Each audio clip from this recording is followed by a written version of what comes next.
बिस्मिल्लाहिर्रहमानिर्रहीम। अस्सलामु अलैकुम वरहमतुल्लाहि वबरकातुहू। आबिद राजा चैनल की तरफ से आज मैं अपने दोस्तों के साथ जो वीडियो शेयर करने जा रहा हूँ, ये एक छोटा बच्चा जिसका नाम श्याम है और इनकी वालदा हैं। ये दोनों ही फैमिली में हैं। इनके पास रहने को घर नहीं है। अभी ये किसी के घर में रह रहे हैं। ये जगह तो इनके पास मौजूद है, ये जो मैं आपको दिखा रहा हूँ, ये छोटी सी जगह, यहाँ पर इनको मकान बना के देना है। ये यतीम बच्चा है।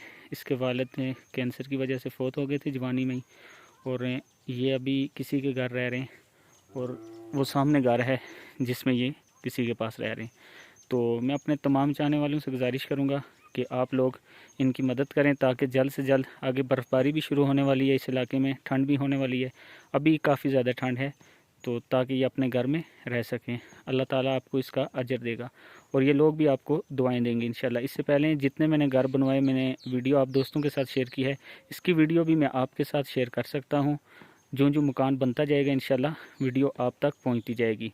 तो ये लोग आपके लिए दुआ भी कर रहे हैं, ये हाथ उठा के दुआ कर रहे हैं। अगर आप इनकी मुश्किल आसान करेंगे, अल्लाह ताला और अल्लाह के रसूल का ये फरमान है कि अपने बहन भाइयों की मुश्किल आसान करो तो अल्लाह आपकी मुश्किल आसान फरमाएगा। अभी ये बच्चा और इनकी वालदा आपके लिए दुआ कर रहे हैं। आपको बताया है कि मैं कोशिश करता हूं कि आप लोगों का जो पैसा है वो मुस्तहिक तक पहुंचे, हकदार तक पहुंचे। तो मैं अपने तमाम चाहने वालों से गुजारिश करूंगा कि भरपूर कोशिश करें, जल्द से जल्द हमने ये मकान शुरू करना है। बहुत कम टाइम रह गया बर्फ़बारी में, ताकि उससे पहले इनका मकान बन जाए। अस्सलामु अलैकुम वरहमतुल्लाहि वबरकातुहू।